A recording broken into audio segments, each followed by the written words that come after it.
¿Qué es lo que dice la gente? ¿Cómo estamos? This is our first episode in English. It's such an honor to have our first American artist right now, and I think it's really odd for audience too. But I hope I can do a good job. So yeah, let's get into it. Here's a biography Okay. of King Julian. He's a producer and DJ from California who specializes in house music such as Tech House and Ambient. His sound is defined by its bounce, ethereal pads, and groovy drums. He started producing at age 15 and released his first record at age 19 with the label Sloothboogie Records. Aiming to show his emotions and tell his story through his music, King Julian gives us an energetic and intense experience with his performances and music. Presenting our first American artist in La Caimana, welcome King Julian to our podcast. What's up, bro? It's really good to have you. How are you Good, doing good. today? Great, bro. I mean, just like making music and then playing shows, try my best. So yeah. I feel you. I feel you. How does it feel to be in Cali, like in the daddy scene? You just told me like Great. before recording that it's really big on there. Normally, like in Los Angeles and San Diego. Like, Yeah. can you tell me like some of your experiences like playing over there and like the music is in? It's really big over there. Obviously, it's Yeah. California. So can you tell me some experiences about that? Like your story. How do you start making music? Yeah. So my dad was actually a DJ when Mm, I was a kid. So I've been around house music basically my whole life. okay. And but I remember I used to DJ like as a kid, like because my dad had like records and like really, really old CDJs. Okay. He taught me how to DJ from a young age. And then like I didn't really look at it as something I could do till I was like 14, 15. That's when I Oh. got FL Studio. So then I was like starting to make music and then um, yeah, I got signed to my first label, Sloothboogie, and then I was like, okay, like let's keep doing this. And then my first like real show was in Santa Ana, Mm-hmm. for this like club called The Attic, which was Okay. pretty fun. Um, How old were you? I was 17, That's so crazy. and it was a 21 over club. Yeah, yeah, So it yeah. was kind of like really like yeah, so I had to like sign a contract saying like I play like I'm a performer and then like once I'm done with my set I have to You gotta immediately bounce. leave. Yeah, exactly. Yeah, yeah. So but it was pretty cool. Like I mean it wasn't like a popping club. It was like but there was probably like 20, 30 people in there. So like but like just like being able to play like music in front of a crowd like that's Yeah, when I it's realized I was really like big. yeah, Yeah, this is what I want to do. Like, exactly. it's just like the energy, like it's just like, and now that like I'm playing shows like with up to like 1,000 people now, it's like this is like, it's like I mean, I want to do this for the rest of my life. I think I realized that though, like at that show, I was like, this is like amazing. Yeah, But that's good. yeah, and I think California specifically like is a very Latin heavy like very Latin heavy. Like so like I mean the music is more like the Latin house, which is like fine. I mean, I do think it's starting to get oversaturated, but I Mm, remember when I first started DJing, I was trying to play a lot Latin house to kind of like fit in. yeah. But then I realized like I think that's gonna just make me kind of go into like the same like field as everyone else. And I think you have to be more unique. So that's Mm, when I started like that's also why I made like more melodic music to try to stay away from that. And then like now specifically, I'm making like more like kind of solid groove stuff to stay away from the Latin stuff. I still love Latin music, like don't get me wrong, but like it's just like at least for me, I want to you kind just of wanted steer to away from like it. have like a branding and a differentiation for like other artists that were Yeah, playing your song. exactly. Yeah.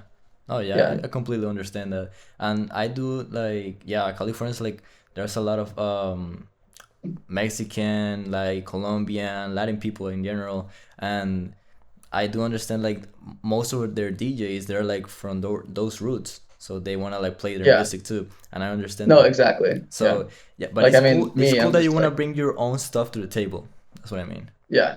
Like I mean, I'm not trying to disrespect the genre because like I Yeah, yeah. mean, I don't know Spanish. Like my dad's from Spain too. I Mm. should know Spanish, but I don't know Spanish. So, I just think I should take my own take on it from like based on how I grew up, instead of trying to fit in with the crowd.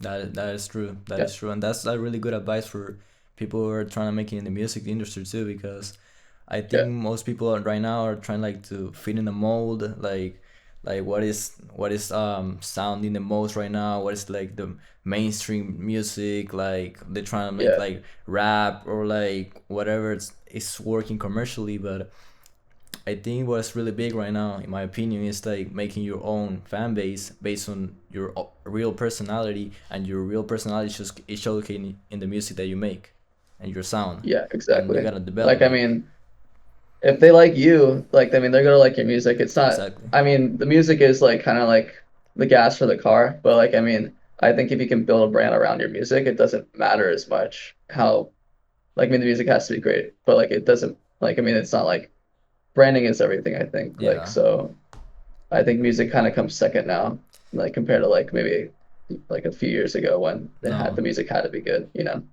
Completely agree. So, Completely agree. yeah, Like most people right now, they follow musicians based on their lifestyle, on like what they see on social media, and then they listen to their music because they feel identified with it.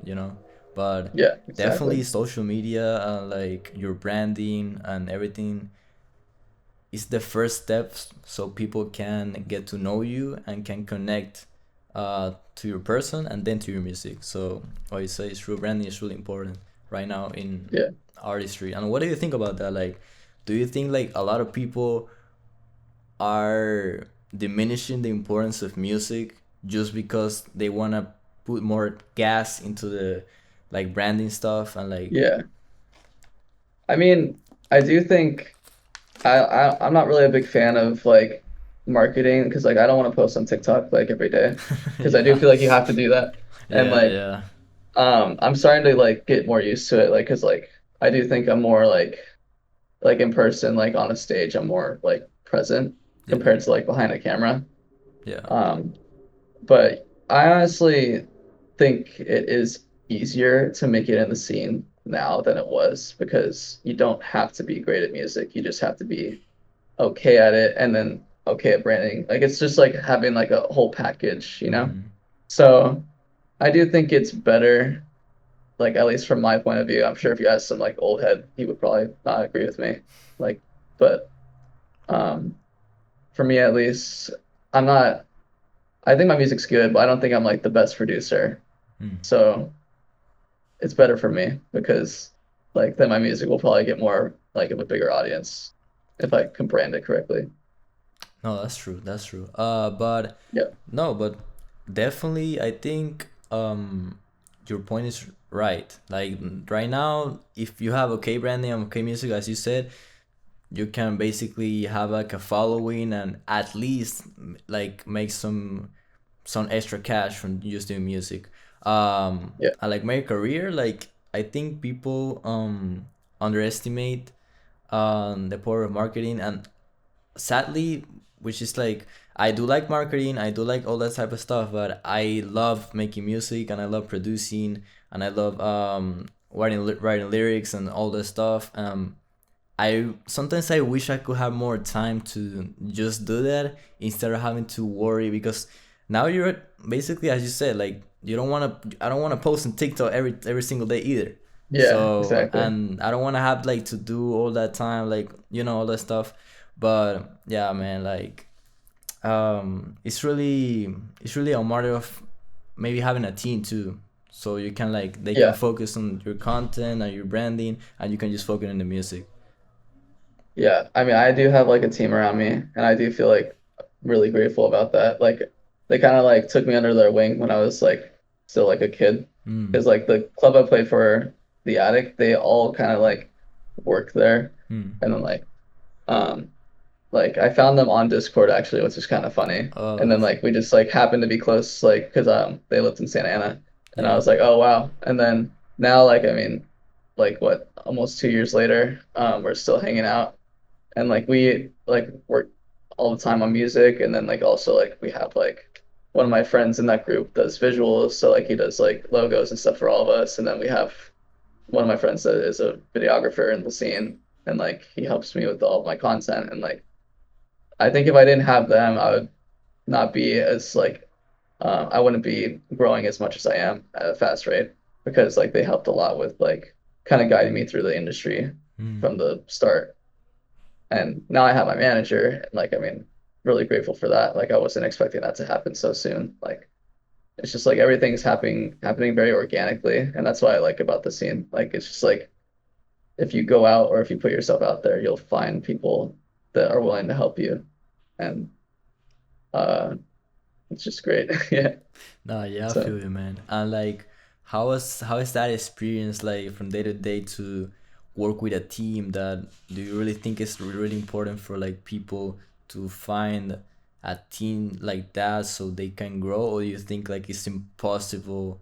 Like, oh, no, my bad. It's possible to do it alone, or do you really need oh, a? okay. Do you think like people need a team? Like, yeah. I think um I think it's a lot like better to have a team because like I mean they're not just like my team, they're my friends. So, like you Yes. want to see your friends win, you know what I mean? Like Uh huh. so I think it's better to go up in the scene with your friends rather than it just being by yourself. And it's gonna be I'm sure you can do it by yourself because I was doing it by myself for like maybe 2 years before I met them, but like it's gonna be a lot harder to navigate without your friends. And honestly, actually, now that I think about it, I wasn't by myself because like I don't know if you know Zen World, but he's a YouTuber. Mm-hmm. And like he has like feedback streams. And I remember when I just started producing, I would send him music every week. And Yeah. then like maybe like 6 months into that, he was like starting to like mentor me. Oh. So and like now he's like one of my best friends and like he's in my like part of my team now. And like I do think it's just a lot better to have people around you that are motivated to do this as well because it's a lot easier to come up because everyone's pushing you to work harder. That is true. Yeah, That is true. That's true. Hey, that's cool, yeah, man. Like, that's really cool. And you told me you found out a Discord. That's kind of crazy. yeah, right. Yeah, so literally, so Kick and Bass, West End's like production Discord. Mm-hmm. I was in that for like literally like 2 months.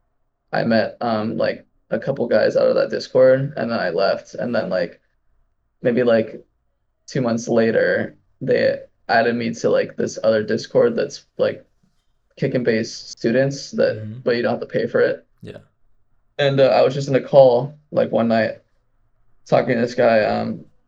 His DJ name's Clavel, and he's like just saying like we were just talking, and he said that he lives in Santa Ana. I was like, oh, that's funny. I live in Costa Mesa, which is like close to Santa Ana, Yes. and then we just kind of linked like that, and then they're the ones that put me on the show. So yeah, Yeah.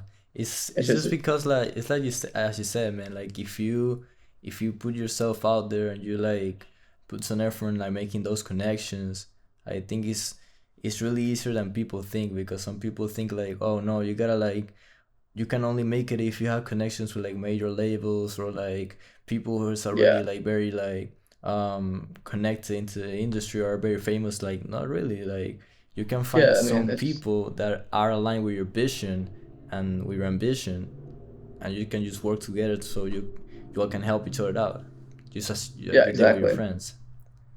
Yeah, like I mean, it is good to have like good industry connections, but like literally like the way I met my manager, like I just like so I had like a friend named Liaison and Mm-hmm. she is kind of like she is blowing up right now, but like and she was playing Beyond Wonderland and I remember like I was getting like I wasn't even gonna go, like but she gave me the ticket like and it was really last minute. I'm like, all right, I'll go. And I remember like having my USB like on my desk Yeah. and I was like, should I take this? And then I was because like like the kind of joke like where you have to always have it on you. Yeah, And I yeah, was like, you know what? Fuck it, I'll take it.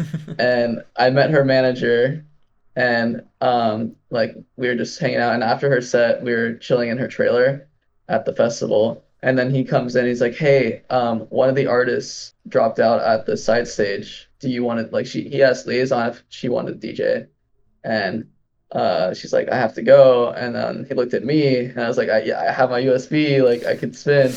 yeah. And that's kind of like that was like my interview for like him. Like and he's like, yeah, I'm gonna manage you. I was like, Yeah, oh, like it's that's just crazy. crazy how it all happened. It was Yeah, yeah. Just because you like decided, yeah, fuck, I'm gonna take I it had just it in on me. I case. was like, Because I had it yeah, on me, right. like I Yeah. can do it. Like Yeah. I mean, it's just like any chance you get, like always take the opportunities Mm. to go out or like network. It's just like you never know what's gonna happen like that. Like I mean, I would have never expected that to happen, and it did. It was just crazy.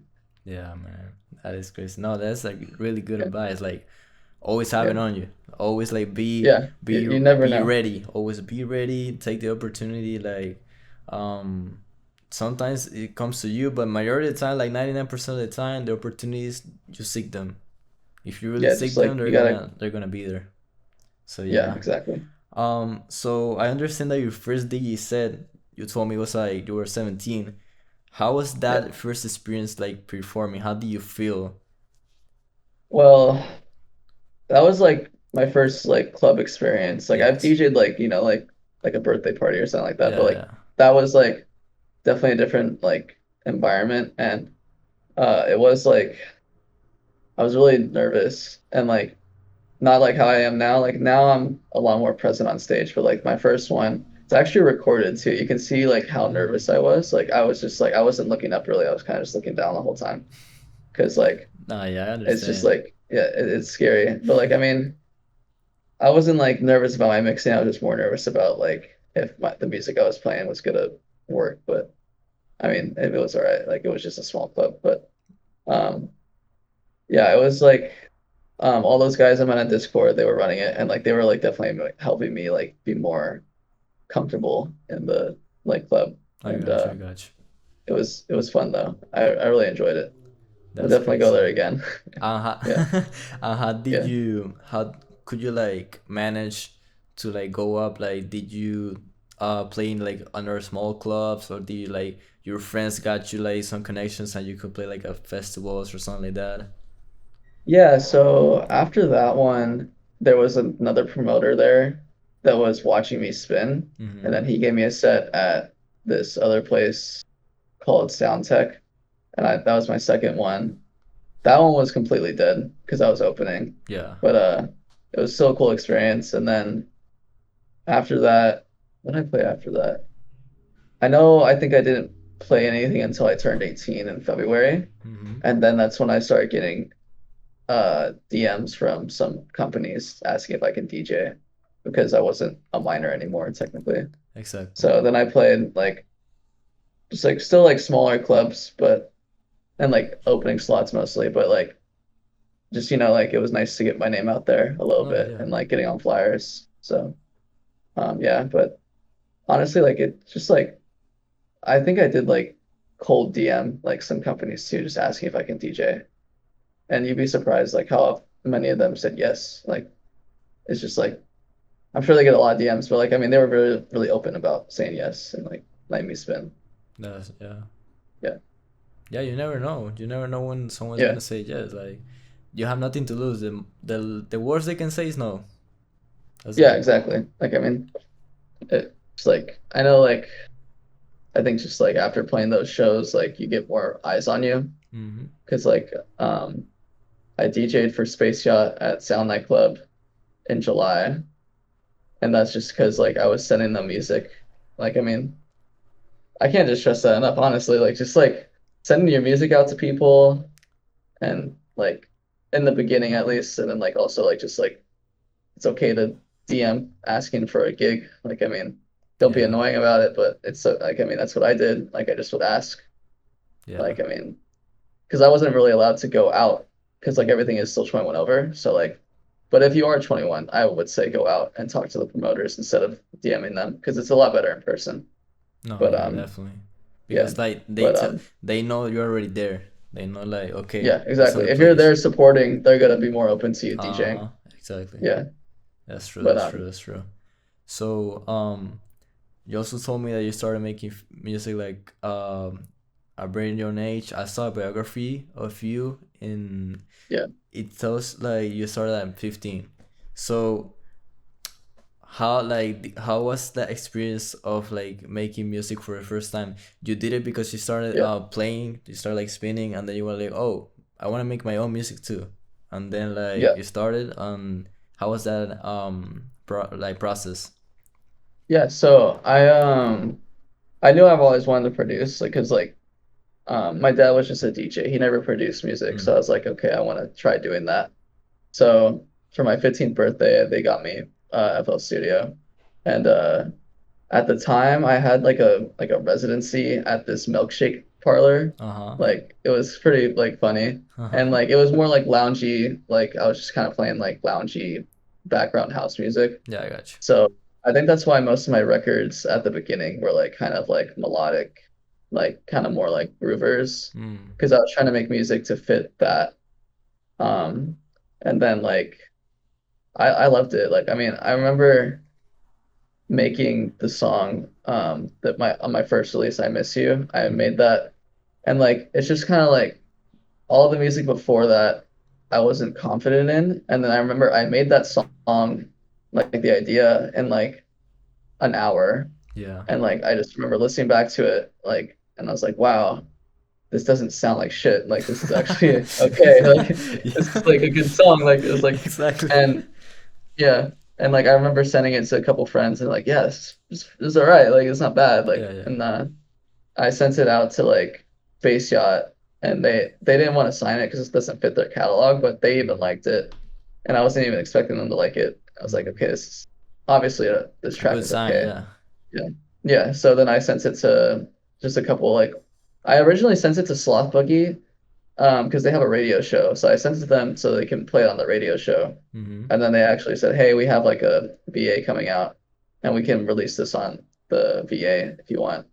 And I remember like it was like early in the morning. I was still in high school. And I was like jumping for joy. I was like, "Yeah, this is sick."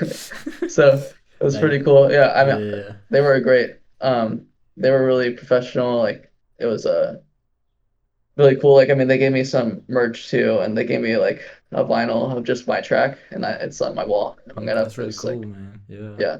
yeah, they were super like nice because like I told them it was my first release and like they were like, oh yeah, we'll make it special. And it's like That's really it's a lot. cool. Like I'm glad I got signed to that label first rather than maybe like a tech house label that wouldn't because like they do vinyl releases too, so they gave me the vinyl, which I Mm. appreciate a lot.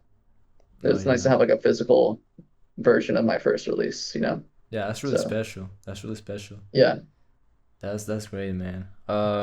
yeah, So what does you do you okay, I got a good question. yeah. Well, it's kinda obvious. Eiffel or Okay. Ableton?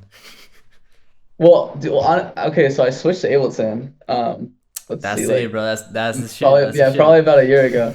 Ableton's so much better. Like I love FL. I still like I have tracks in FL that I want to release, but Yeah. like so I'll go back and like still work on them every now and then. But Ableton's just so much better. Like my all my friends use it and like they like one of my friends just eventually let me use his key for it. Yeah. And yeah, it's just like at least for house music. I mean, FL I think is good for like hip hop, but like if you're making house or like any sort of electronic music, I think Ableton's better because like there's just so many things you can do that FL can do, but it's a lot easier in Mm-hmm. Ableton, at I least for mean, me. It's for just like me, like what was really great, what you say, like in electronic music is way easier, and like it's things like automating stuff. yeah, It's the exactly. effects, like the return tracks. That is so much smoother, bro. Like I swear. Yeah, exactly. Yeah. Yeah, I think it's just like the workflow for me Mm-hmm. is a lot faster. And I think that's like a big thing, like with production. Whichever one you're faster working in is like gonna be the one you want to use. Because That's like true. if That's you have an true. idea and you can pump it out fast, that's like at least like in my opinion, like more important than like because like when I produce, I don't sit down looking for like a sound like for like an hour. I'll do that like after I make the arrangement, but Mm-hmm. I like to like if I have an idea in my head, I'll sit down, I'll try to pump out the idea as fast as I can, and then work on mixing and like finding better sound selection, like sample selections after, Yeah, that's true. because I think it's more important to get the idea out. That's true. That's true. That's true. Yeah. And what does your workflow look like? Like um, you told me like okay, you first get the idea out and then sampling selection. Like, do you think like sound selection is really important, especially like house music? Yeah, no, I think because like I think a lot of producers now use like samples or like loops. Yes. So I think it is important to have good like sound selection for your samples. Um, so like what I do is I have like kind of like a template of like already picked out like sounds Yeah. so that I can get the like, because I'll like right now what I do is like I'll just like when I'm out I'll hear a song I like, I'm like, oh, I can do something with that, so I'll save it. When I get home I'll pump out the idea with like the samples that I already have, and then like if I want to go in a different direction with it, then I'll look for other sounds instead of the ones I have like kind of picked out already, because then like it's a lot easier to get the track like arranged out. That's But true. except for the bass line, like the bass line I'll make different every single time usually, just because like I think the bass is the most important part of a track besides like the idea. Because like if I just like sit down with no idea, which I do half the time, I'll get like the kick and the bass. If that is hitting well, then I think that everything else can come naturally. Yeah, Because like everyone that's the dances to the bass foundation line. basically. Yeah, exactly. Especially But yeah, since you have more experience like with live music and like playing like DJ sets, you really know like the importance of the bass and like yeah, of marking the rhythm, you know. mhm. So like yeah, Yeah, that's a really good like that's what differentiates like a track that is made for live playing and a track that is made like just for like normal listening, like oh I'm just gonna listen at home, something like that, you know. yeah, exactly. And I think like you can kind of tell with my production too, like because like Yes. before, like it was like more of for listening, and now like even my SoundCloud free downloads, like Hmm. you can like those were I made those after I played shows because I understand like how important a bass line is in a track, and Yeah, like it makes you move, you know. So exactly. it's kind of like more like an evolution thing, and I you can notice it. I think it's kind of cool. Yeah, Yeah. that's really cool, man. And so I want to ask you like a more personal question right now. Like I understand your family, like your dad used to be a DJ, but why music? And what was the moment that you said like, okay, I want to make music. This is for me. I want to make a living out of this. I want to have a career. Yeah.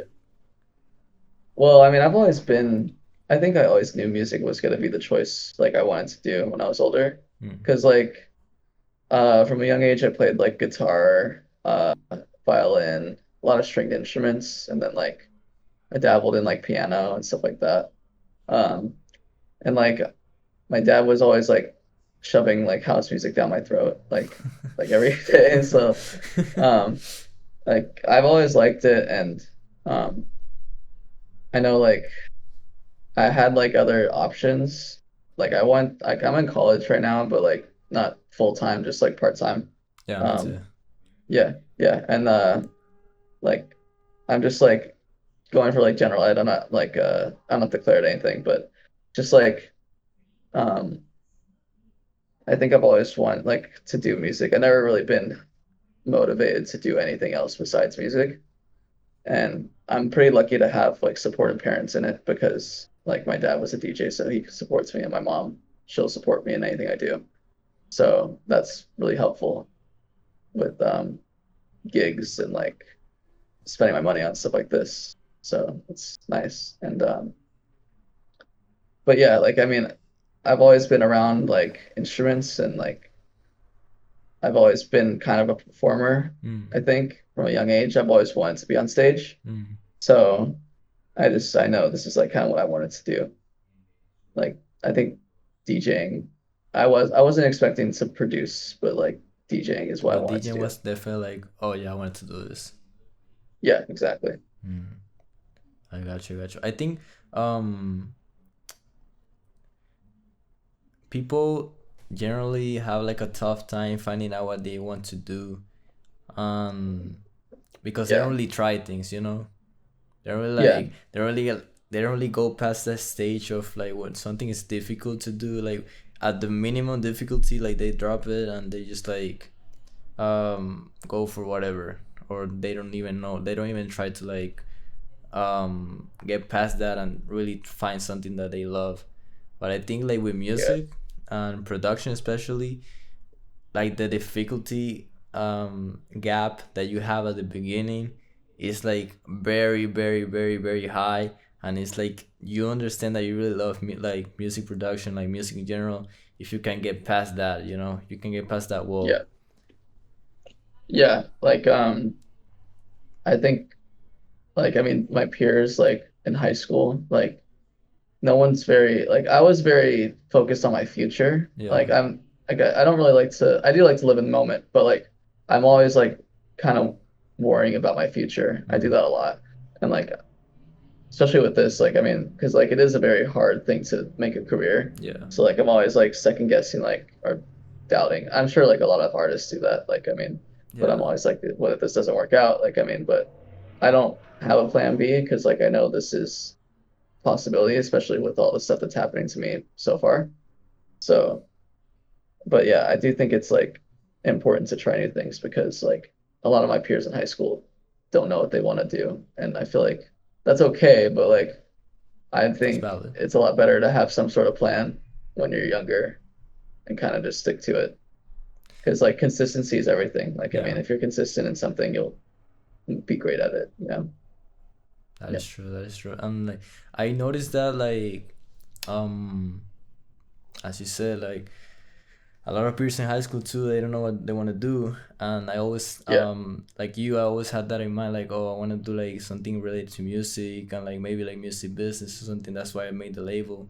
And um it it really is about consistency, man. Like even if you don't have any connections or any opportunities at the moment, if you really work hard for it, if you really like um inspire other people, um like inspired like connections and like look for them and call message, call DMs people, call DM companies, like just as you did, you can really make stuff happen. So Yeah.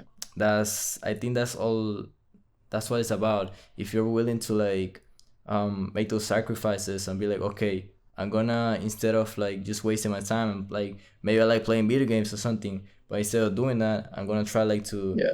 land a placement. I'm gonna try like practice my producing. I'm gonna try like doing practice sets so I can get like better spinning, stuff like that. Those little sacrifices every day, and the time that you put, the hours that you put, they always pay off. They always pay off if you Yeah. stay consistent Just with it. putting the work in. Yeah. Exactly. Like I mean, just like having kind of like a plan, like especially now, like I have days where I don't want to produce, but I know I like have to. Like I mean, it's like, and if I really don't want to produce, I try to like use like I try to do something else to stay productive. Like so sometimes like if I'm producing and like I'm not getting anything started, then I'll just kind of go like and look for samples instead Mm, that I can use later because exactly. that is a way of staying productive. Or like I'll just like work on something to help my brand if like it's not just making music because like you can't like I mean there's definitely days like where I can't make anything or like I'll just like make like stuff. I'm like I'll look at it later. I'm like what the fuck is that? Like that's not like Yeah, it's like man. but like I mean That's that's what it takes. Like you know it's like you're especially gonna make those a lot of late shit night tracks. sessions. Yeah, like I'll like think like I have so many shitty tracks where like I'll like wake up the next morning and listen like dude what the What fuck the was fuck I did I just making? do, bro? It was so bad, yeah. But like I Yeah. mean that's good because like I mean you have to make all those shit tracks to make the good ones, you know, Yeah, like that's true. That's but true. yeah, it's just it's part of the journey. I think it's hilarious too, like Yeah, yeah. because like I'll show my friends and like it's just like they're like what the fuck were you making? Like so but Oh shit. yeah, it's great. Yeah, that's good, man. So yeah, man, like as last thing, I wanna express my gratitude again. Like I wanna say thanks for having you in the podcast, for taking time to be in here and like to talk with me and to like express some of your ideas and tell your story to our audience. And it's really cool that you have that mindset. I really respect it.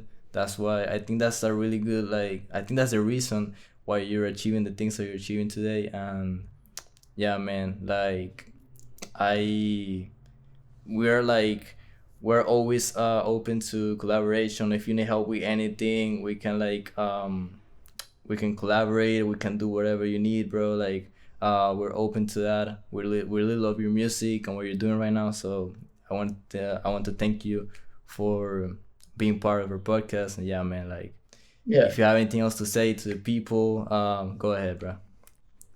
Yeah, I mean, I really appreciate you listening to my music too. Like, I mean, it's just like crazy. knowing that like I have people from like the different areas besides like just like my local area that like my Mm-hmm. music. But yeah, I should have like maybe two or three more releases coming out this year. Uh, one's on a like a dream label of mine that I'm really excited about.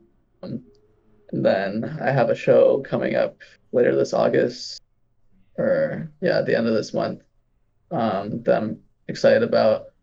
I can't talk about it yet though because it's not announced, but I got you. Got you. it should be announced probably this Monday. It's next Monday. Um, and yeah, I think that's it really. I mean, I really appreciate you having me on. It's fun. For sure, man. Yeah. Well, that was King Julian y la Caimana. Gracias a todos los que están viendo este podcast, también los que están los que hablan español. I really thank all our English speakers too. It's really great to have this diversity because it's one of our goals to have like be on every single part of the planet and everybody like can understand and can have like this connection for art because we love art, we love music, we love everything that's about creativity. So it's really great to have people from all around the world and connect every artist, you know, because I think like um, these boundaries like that people want to separate things, I think that's really killing a lot of potential in not only music but in art in general. So that's it's really great that this type of stuff can happen and we can connect this way too. So thanks, bro. I really appreciate for your time, and we'll see each other in the next time.